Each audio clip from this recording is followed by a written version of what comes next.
우리 오늘 함께 나누실 말씀은 사도행전 2장 42절부터 47절 말씀입니다. 제가 봉독해 드리겠습니다. 그들이 사도의 가르침을 받아 서로 교제하고 떡을 떼며 오로지 기도하기를 힘쓰니라. 사람마다 두려워하는데 사도들로 말미암아 기사와 표적이 많이 나타나니 믿는 사람이 다 함께 있어 모든 물건을 서로 통용하고 또 재산과 소유를 팔아 각 사람의 필요를 따라 나눠주며 날마다 마음을 같이하여 성전에 모이기를 힘쓰고 집에서 떡을 떼며 기쁨과 순전한 마음으로 음식을 먹고 하나님을 찬미하며 또 온 백성에게 칭송을 받으니 주께서 구원받는 사람을 날마다 더하게 하시니라. 아멘. 성령이 일으키는 변화라고 하는 제목으로 우리가 함께 말씀을 나누겠습니다. 여러분, 이 세상에서 가장 아름다운 교회가 어떤 교회일까요? 정말 근사하게 지어진, 화려하게 지어진 예배당, 또 하나님의 감동이 있는 예배, 기도와 찬양이 끊이지 않는 그런 교회의 모습, 그러면서도 사랑하는 성도들끼리 아름다운 교제가 지속되는, 또한 교육 체계가 잘 되어 있어서 어린아이부터 어른들까지 누구나 이 말씀을 잘 배우고 가르침을 받을 수 있는, 아마 그런 교회를 이 세상의 모든 사람들이 다 꿈꾸고 바라지 않을까, 그런 생각이 분명히 듭니다. 예, 맞죠? 반드시 교회에 있어야 될 그런 모습들이라 그렇게 생각이 됩니다. 그런데 그 모습 자체가 참으로 아름다운, 하나님이 기뻐하는 교회는 아니다 라고 그렇게 생각을 합니다. 가장 복된 교회, 아름다운 교회, 정말 하나님이 기뻐하는 교회의 모습은 어떤 모습일까? 오늘 본문 말씀 47절에 분명히 나와 있습니다. 하나님을 찬미하며 또 온 백성에게 칭송을 받으니 주께서 구원받는 사람을 날마다 더하게 하신다. 여러분, 하나님이 기뻐하시는 교회, 아름다운 교회는 날마다 구원받는 사람들이 더해지는 교회, 그 교회가 가장 복된 교회라 분명히 성경에 말씀하고 있습니다.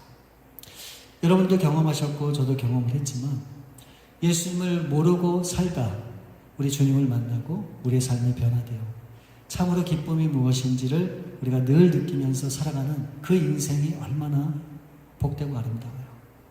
그것을 나 혼자만 누리는 삶이 아니라 아직 모르는 주위 사람들하고 그것을 함께 누리면서 나아갈 수 있다면 여러분, 그것보다 감동적인 삶이 어디에 있겠습니까? 우리도 그렇게 좋고 마음에 감동이 있는데 우리 하나님이 보실 때는 어떨까요? 그래서 한 영혼이 주님 앞에 돌아왔을 때 어떻다고 얘기합니까? 놀라운 천국의 잔치가 벌어지는 거죠. 그 한 사람 때문에. 그러니까 우리 교회의 사명이라고 하는 것, 목적이라고 하는 것, 목표라고 하는 것은 너무나 분명해요. 우리 믿는 자들이 더해지는 교회, 그게 정말 우리가 꿈꾸고 바라는 그런 교회가 되어야 되는 겁니다. 여러분, 한번 잘 생각해 보세요. 바로 그것이 우리가 추구하는 교회의 목적이고 사명이라 그러면 큰 교회, 작은 교회, 그게 그렇게 중요할까요? 아니에요. 100명이서 그 일을 하든 10명이서 그 일을 하든 그 일을 감당하는 데는 똑같다는 겁니다. 중요한 것은 그것이에요. 과연 하나님이 원하시고 바라시는 그런 교회를 꿈꾸며 바라며 우리가 그것을 실천하면서 나아가느냐, 여기에 모든 것이 달려있다. 저는 그렇게 생각을 합니다. 그러니까 믿는 사람들이 더해지는 교회, 구원받는 사람들이 날마다 채워지는 교회, 그게 정말로 아름다운 교회다 라고 그렇게 다시 한번 생각이 됩니다. 반면에 이 교회의 모든 것들을 다 갖췄지만 정작 이 구원받는 사람들이 더해지지 않는 그런 교회라 그러면 엄밀히 따라서 그런 교회는 건강한 교회라 우린 그렇게 부를 수 없을 겁니다. 반면에 믿는 사람들이 더해지는 교회, 우리는 그런 교회를 향해서 뭐라고 얘기합니까? 부흥하는 교회다, 그렇게 얘기하죠. 여러분, 부흥하면 떠오르는 교회가 있죠. 어떤 교회입니까? 초대교회.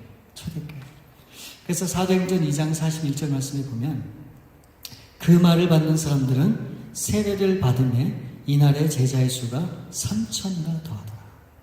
정말 놀랍지 않아요? 하루에 3,000명이나 되는 사람들이 주님 앞에 왔다는 거예요. 또 사도행전 5장 14절 말씀에 보면 믿고 주께로 나오는 자가 더 많으니 남녀의 큰 무리더라. 그러니까 이 당시에는 이 제자들이 복음을 증거할 때마다 놀라운 하나님의 역사로 수많은 사람들이 주님 앞에 나왔다라고 하는 것을 우리가 분명히 알 수 있는 대목이시죠. 그렇기 때문에 이 초대교회는 우리가 상상할 수 없는 그런 놀라운 일들이 분명히 있었다고 하는 겁니다. 여러분, 부흥이라고 하는 말을 영어로는 revival 아니면 renewal, 이거는 뭐냐면 다시 새롭게 한다, 다시 흥하게 한다 라고 하는 그런 의미가 있어요. 근데 영어의 revival, renewal, 그럼 앞에 R이라고 붙잖아요. 영어에서 R이라고 하는 건 뭘 뜻합니까? again, 다시라고 하는 그런 의미가 거기에 담겨져 있는 거죠. 그러니까 우리가 부흥이다 그러면 영어로 revival, 그러면 어느 때의 부흥이 분명히 있었는데 그때로 다시 돌아가는 것, 그것이 부흥이다 라고 그렇게 우리가 생각을 할 수 있는 거예요. 그럼 제가 질문을 드릴게요. 여러분, 어느 때로 돌아가는 것이 부흥이라고 여러분들은 생각하십니까? 어느 때로 돌아가는 것, 그것이 우리가 부흥이라고 그렇게 얘기할 수 있을까요? 성경에 나오는 가장 첫 번째 사람이 누굽니까? 아담과 하와죠. 이 아담과 하와는 하나님의 형상을 따라 지은 바 되었다, 그렇게 얘기하거든요. 근데 그러면 이 형상이라는 건 뭘까? 이것은 요한복음 4장 24절에 보면 하나님은 영이시다 라고 그랬거든요. 그러니까 이 아담과 하와에게 이 영적인 면이 있었다고 하는 걸 얘기해요. 저는 그것을 영적인 능력이라 그렇게 말씀드리고 싶습니다. 그러면 이 아담과 하와가 가졌던 이 영적인 능력은 뭘까요? 그게 창세기 1장 28절 말씀에 나와 있습니다. 제가 읽어드릴게요. 하나님이 그들에게 복을 주시며 하나님이 그들에게 이르시되 생육하고 번성하여 땅에 충만하라. 땅을 정복하라. 바다의 물고기와 하늘의 새와 땅에 움직이는 모든 생물을 다스리라 하십니다. 그러니까 이 땅에 생육하고 번성하고 땅에 충만하고 땅을 정복하고 이 땅에 움직이는 모든 생물을 다스릴 수 있는 권한을 주셨다고 분명히 말씀하고 있거든요. 저는 이것이 하나님이 아담과 하와에게 주신 하나님의 영적인 능력이라 그렇게 분명히 믿어요. 그 증거가 있습니다. 여러분 보세요. 이 아담과 하와가 의식주 때문에 고민을 했을까요? 안 했을까요? 먹고 마시고 입는 것 때문에 고민을 했을까요? 안 했을까요? 에덴 동산에서. 그런 말이 전혀 없어요. 전혀 없어요. 이 말은 뭡니까? 하나님이 그에게 필요한 모든 것을 채워주심으로 그 세상을 다스릴 수 있는 놀라운 영적인 능력이 이 아담과 하와에게 있었다고 하는 것을 얘기를 하는 거예요. 저는 이것이 오늘날 저와 여러분이 회복해야 되는 영적인 능력이라 분명히 믿습니다. 여러분, 교회 사이즈가 점점 커지고 수많은 사람들이 더해지는, 우리는 이것이 부흥이라고 생각을 하지만 실제 부흥은 그런 게 아니라고 저는 믿어요. 우리 한 명 한 명이 주님 안에서 하나님이 주신 이 영적 능력을 회복하는 거예요. 바로 이것이 진정한 능력이라고 저는 그렇게 생각을 해요. 이 세상에 질질 끌려다니는 그런 인생이 아니라 하나님이 아담에게 주셨던 세상을 다스리고 정복하는 그 능력이 우리가 회복해야 될 영적인 능력이라고 하는 겁니다. 여러분, 의식주라고 하는 것은 무시할 수 없죠. 우리가 살아가는 데 있어서 반드시 필요한 거예요. 그래서 우리가 열심히 일하고 최선의 노력을 다하는 것은 정말 중요합니다. 그러나 이 의식주가 우리 삶의 전부가 되어서는 절대로 안 돼요. 그래서 하나님이 이것을 우리가 어떻게 받아들이고 이해해야 될지를, 그 우선순위를 알려주셨죠. 그래서 마태복음 6장에 보면 뭐라고 얘기하십니까? 너희는 먼저 그의 나라와 의를 구하라. 그러면서 그 전에 이렇게 얘기하셨어요. 너희가 먹어야 되는 것, 마셔야 되는 것, 또 입어야 되는 것 하나님이 다 아신다고 얘기했어요. 그러나 그것보다 더 중요한 것이 있다고 알려주셨죠. 그게 뭡니까? 하나님의 나라와 의를 먼저 구하는 것이라는 거예요. 여러분, 우리가 이 우선순위대로만 살면 하나님이 뭐라고 약속해 주셨는지 아세요? 그렇게만 되면 우리가 필요로 하는 모든 것들을 다 채워주시겠다고 분명히 약속하고 있어요. 여러분, 이것은 단순하게 우리가 의식주를 내려놓고 포기하라고 하는 그런 말씀이 아니에요. 이 말은 무슨 말씀인가? 우리가 분명히 알아야 돼요. 처음 아담과 하와가 가졌던 영적인 능력, 의식주 때문에 질질 끌려다니는 그런 인생이 아니라 당당히 하나님이 주신 이 세상의 모든 것을 다스리고 정복하고 그것을 다 이걸 좌지우지할 수 있는 그런 영적인 능력이 있었는데 그것을 상실했잖아요. 그래서 그것을 다시 한번 회복해 주는 그런 능력을 우리가 갖길 원한다고 하는 그런 의미가 이 말씀 가운데는 담겨져 있는 거예요.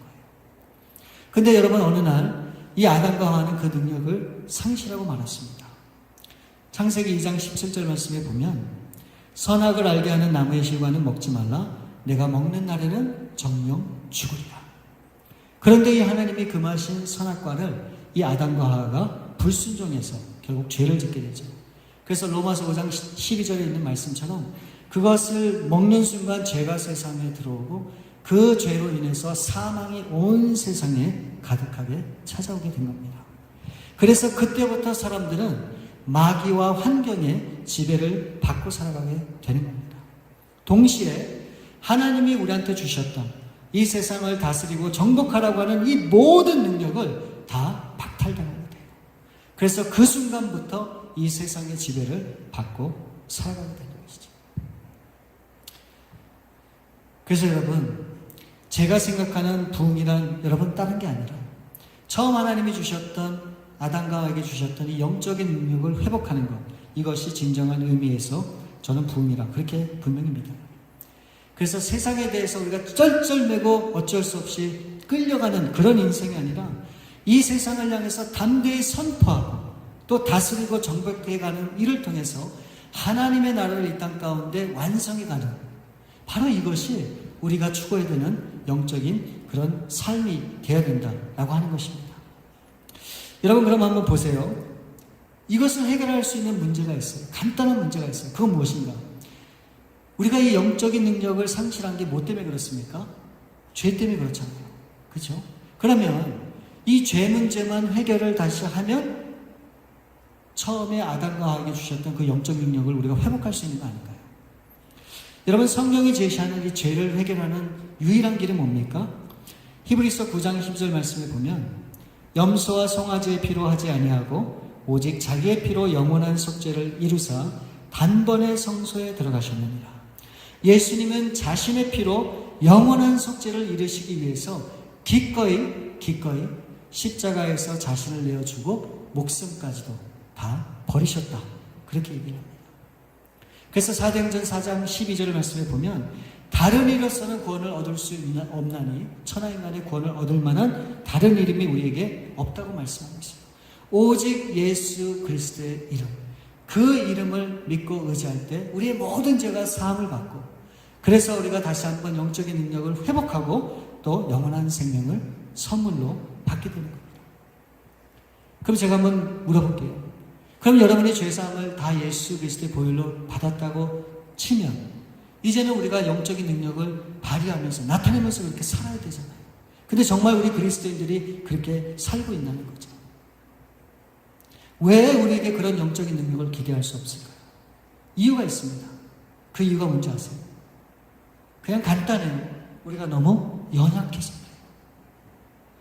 그런 거 있잖아요. 우리가 마음으로는 정말 수백 번 수천 번 다짐하고 결심하지만 그거를 이뤄가는 데 있어서 그게 가능합니까? 다음 날이면 또 우리의 마음이 바뀐 그런 모습을 보게 되잖아요. 우리가 너무너무 연약하다는 거예요. 그걸 누구보다도 잘 아시는 분이 누굽니까? 하나님이세요. 그래서 하나님께서 우리를 위해서 특별히 준비하신 것이 있습니다. 요한복음 16장 7절 말씀에 보면 그러하나 내가 너에게 실상을 말하노니 내가 떠나가는 것이 너에게 유익이라. 내가 떠나가지 아니하면 보혜사가 너에게로 오시지 아니할 것이요 가면 내가 그를 너에게로 보내리니. 우리 연약한 인생들을 향해서 우리 하나님이 특별히 준비한 선물이 있으세요. 바로 그 선물은 오늘 이 말씀처럼 성령이라고 하는 거예요. 그 하나님의 성령은 우리 가운데 하나님이 주신 놀라운 축복의 그런 도구라고 하는 겁니다. 그리고 친히 주님께서 우리에게 이렇게 말씀하셨어요. 내가 떠나가는 것이 너에게 유익이다. 여러분, 말이 되지 않죠? 아니, 주님이 함께 계시는 것보다 더 큰 유익이 어디 있습니까? 근데 그 주님께서 뭐라고 말씀하시냐면 내가 떠나가는 것이 너에게 유익이다. 그렇게 말씀을 하시는 거예요. 왜 그렇습니까? 이 오시는 이 성령은 우리 가운데 좌정하시게 되면 영원토록 우리를 떠나지 않겠다고 말씀하세요. 그리고 그 성령은 우리의 모든 필요를 다 채워주시고 이끌어주시겠다고 그 말씀하고 있어요. 그리고 무엇보다 중요한 것은 정말 변화하기 힘든 우리의 삶에 놀라운 변화를 일으키시겠다고 약속하신 분이 바로 이 성령님이라고 하는 거예요. 여러분, 물론 성령은 삼위일체 하나님으로 태초부터 하나님과 함께 계셨던 분이십니다.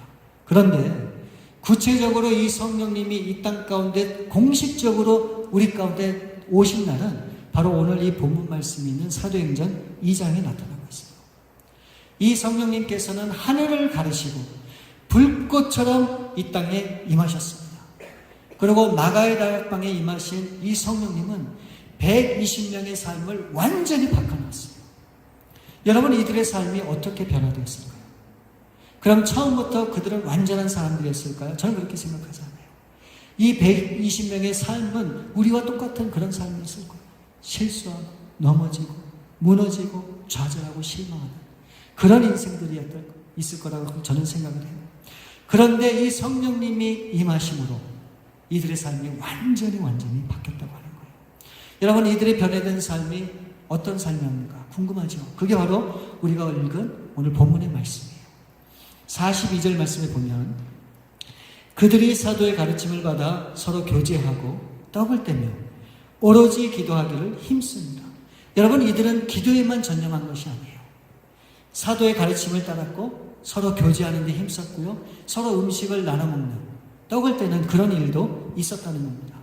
그리고 44절부터 47절 말씀을 보면 믿는 사람이 다 함께 있어 모든 물건을 서로 통용하고 또 재산과 소유를 팔아 각 사람의 필요를 따라 나눠주며 날마다 마음을 같이하여 성전에 모이기를 힘쓰고 집에서 떡을 떼며 기쁨과 순전한 마음으로 음식을 먹고 47절에 하나님을 찬미하며. 여러분, 이 말씀에 보니까 서로에게 필요한 것들을 다 나눴다고 얘기하고 있죠. 그리고 마음을 같이해서 항상 떡을 뗐다고 얘기하고 있습니다. 그리고 기쁨으로 음식을 먹으면서 어떻게 해요? 하나님을 찬미했다라고 그렇게 성경에 기록하고 있어요. 누가요? 어떤 사람들이요? 44절 말씀에 보면 당시 믿는 사람들이 다 함께 그렇게 했다는 거예요. 어떤 소수의 사람이 아니라, 특정한 사람이 아니라 모든 초대교회의 하나님 예수 그리스도를 믿는 그 사람들이 다 함께 그렇게 했다는 거예요. 우리는 이 말씀을 들을 때 너무나 많이 들었던 말씀이잖아요. 그래서 잘 알잖아요. 근데 우리는 이것을 해석을 잘해야 돼요. 해석을 잘해야 됩니다. 우리가 이 말씀을 그냥 문자적으로 해석하면 마치 어떤 공산주의 사상처럼 우리가 그렇게 느껴지기도 해요. 아니, 내 건 내 거고 내가 수고해서 갖게 된 거는 내 소유지 어떻게 그것을 다 나눌 수 있는가? 어떻게 내 것은 없고 그것을 다 나눠야만 되는가? 우리는 뭐 그렇게 생각하고 이야기할 수도 분명히 있습니다. 여러분, 또 좀 재산이나 소유를 가진 사람들은 어떻습니까? 이 말씀을 보니까 그것을 다 팔았대요. 그래서 필요한 사람들에게 그걸 다 나눠줬다고 얘기하고 있습니다. 여러분, 민주주의 사회에서 그게 가능하진 않죠. 다만 가능하다면, 마음에 그런 감동이 있다면 가능하겠지만 이런 일들은 쉽게 있을 수 없는 그런 일입니다. 우리는 이것을 초대교회처럼 우리도 무조건 다 나눠야 된다, 그렇게 해야지만 된다, 그렇게 이야기하는 분들도 계시는데 저는 그 해석이 옳지 않다, 그렇게 생각해요. 여러분, 이 말씀을 해석하는 중요한 단서가 있습니다. 바로 그것은 이 초대교회 성도들의 삶의 동기에 있었다라고 저는 그걸 봐요. 그 동기를 설명해 주는 말씀이 42절 말씀에 분명히 기록이 되어 있습니다. 한번 보세요. 왜 이들이 모든 물건을 함께 나눴을까요? 왜 재산과 소유를 팔아서 필요한 사람들에게 그것을 나눠주었을까요? 왜 또 이 사람들은 모이기를 그렇게 힘썼을까요? 왜 떡을 떼면서 기쁨으로 음식을 먹고 하나님을 찬미하는 그 일을 이분들이 했을까요?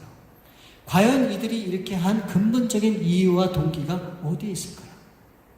그게 42절 말씀에 나와 있어요. 42절 말씀을 제가 읽어드리면 그들이 사도의 가르침을 받아 서로 교제하고 떡을 떼며 오로지 기도하기를 힘씁니다. 저는 이 말씀이 너무너무 중요하다는 생각이 들어요. 여러분, 이들이 그렇게 할 수 있었던 그 이유가 무엇인가? 바로 그것은 사도의 가르침을 받았기 때문에 그래요. 어떤 가르침이요? 이것을 좀 더 구체적으로 말씀을 드리면 사도들의 그 역할이 중요하다고 말씀드리는 것이 아니에요. 중요한 것은 그 사도들이 가르치는 그 말씀의 은혜를 이 초대교회 성도들이 다 경험을 한 거예요. 성령님이 그들 안에 계셔서 그 진리의 말씀을 깨닫게 하고 참 진리의 삶이 무엇인지를 성령님이 말씀하실 때 그것이 그들의 삶이 되었던 거예요. 그래서 결국 변화된 삶으로 나을 수밖에 없었고 바로 그 초대교회 성도들의 모습이 오늘 본문에 나타난 그런 모습이었다라고 하는 거예요. 여러분, 이 하나님의 말씀에 대한 깨달음과 은혜가 아니고서 어떻게 우리가 그런 삶을 살 수가 있겠어요? 억지로 해도 됩니까? 불가능해요. 그렇게 할 수가 없어요. 그렇기 때문에 저와 여러분은 분명히 믿어야 돼요. 우리 개개인의 부흥, 변화, 우리 배단위 공동체의 변화, 부흥, 이것은 어떤 우리의 노력으로 되는 것이 아니에요. 어떤 우리의 수고로 되는 것이 아닙니다. 바로 성령이 우리 가운데 초대교회 성도들에게 역사하셨던 것처럼 오늘날 우리 가운데 역사하실 때 그런 놀라운 일들이 우리 가운데 있게 되는 거예요. 그래서 결국은 이 성령으로 변화된 사람들의 이 삶의 모습을 통해서 어떤 일이 생기게 되었는가? 그 결과가 47절 하반절에 나와 있어요. 주께서 구원받는 사람을 날마다 더하게 하십니다. 여러분, 여기 보면 주어가 뭡니까? 내가 아니에요. 전도를 많이 하는 그 사람이 아니에요. 열심을 갖고 충성을 다하고 헌신을 다하는 그 사람이 아니에요. 누가요? 주께서. 여러분, 이게 가능한 게 왜일까요? 성령이 우리로 하여금 그 일을 하도록 하고 그러다 보니까 하나님이 기뻐하는 일이 우리 가운데 감당되어지고 그러니까 주님께서 매 순간 매일매일 날마다 믿는 자를 더하게 하셨다는 그런 결론에 도달할 수 있는 겁니다. 그러니까 초대교회 부흥의 원동력 바로 그것은 성령이라고 하는 겁니다. 이 성령님이 함께 하실 때 불가능이 가능이 돼요. 바로 이 초대교회 성령의 역사가 밑거름이 돼서 이 복음이 땅끝까지 전해지게 된 계기가 된 것입니다. 그래도 여러분, 저와 여러분의 변화에 있어서 가장 중요한 것은 무엇인가? 성령님이에요. 왜 하나님께서 성령님을 이 땅에 보내셨을까? 우리는 깊게 생각을 해봐야 돼요. 그럼 어떻게 우리가 이 성령의 인도함과 그 성령의 음성을 듣고 그 충만한 은혜를 따라갈 수 있을까? 아주 심플합니다. 누가복음 11장 13절 말씀에 보면 너희가 악할지라도 좋은 것을 자식에게 줄 줄 알거든 하물며 너희 천부께서 구하는 자에게 성령을 주시지 않겠느냐.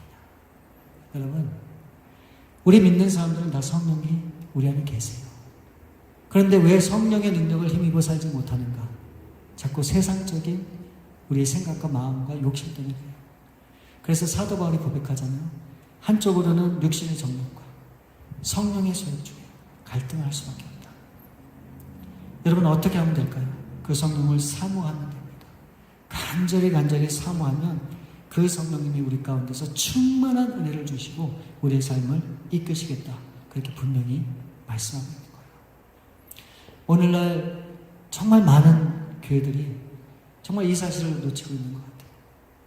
뭔가 해보려고 인간적인 어떤 그런 방법과 노력을 하는데 아니에요. 오로지 성령입니다. 여러분, 오늘 우리가 성령님을 간절히 구하고 그 성령님을 바라볼 때 그 성령님이 우리 가운데 역사하십니다. 우리가 그걸 믿어야 돼요. 그래서 어쩌면 또 우리 진곤 형제도 참 힘든 과정이 있고 그 치료되는 과정이 참 쉽지는 않겠지만 우리가 또 마음을 모아서 함께 그렇게 기도할 때 어떤 일이 있을지 우리는 알 수 없어요. 우리의 나약한 문제들, 어려움들, 우리 건강, 이 모든 것들도 사실은 우리 성령님이 역사하시면 어떻게 될지 우리가 알 수 없는 거예요. 그래서 정말 우리 가운데 구해야 되는 것은 성령이 아닐까, 그런 생각을 다시 한번 해보게 됩니다. 마지막으로 제가 이 말씀만 드리고 이제 말씀을 맺고자 합니다. 우리 지난번 우리 주일하고 월요일날 우리 수련회를 했잖아요. 근데 참 좋은 시간이 되었던 것 같아요.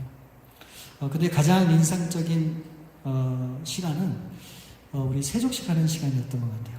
뭐 우리가 비록 세족식을 하지 못하고 형식적으로 발만 잡고 기도를 해줬지만, 제가 영상을 찍으면서 얼마나 큰 하나님의 은혜와 감동이 있었는지 몰라요.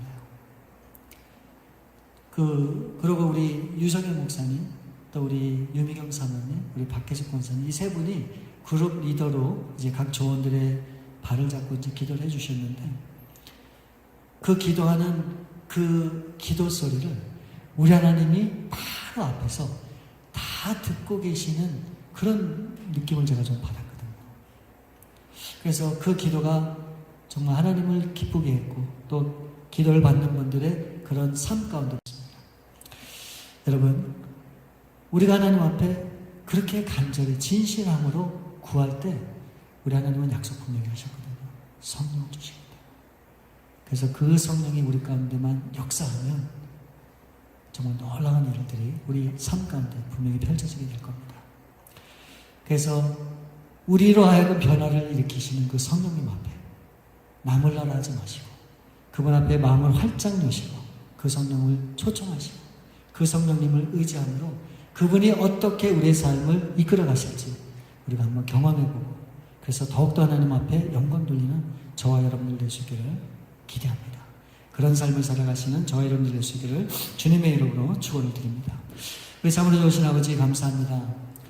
우리 성령을 보내주신 그 하나님의 분명한 뜻과 또 의도와 목적이 있을 줄 압니다. 하나님, 이제 우리가 깊이 그것을 마음에 새기고 이제 하나님이 기뻐하는 대로 이제 하나님 성령을 의지해서 이제 우리의 삶을 정말 하나님이 기뻐하는 삶으로 갖고 나가는 그런 우리 모든 성령들 될 수 있도록 우리 주님 함께 해주옵소서. 모든 삶을 주 앞에 맡겨오며 우리 거룩하신 주 예수 그리스도 이름으로 감사하며 기도를 드립니다. 아멘.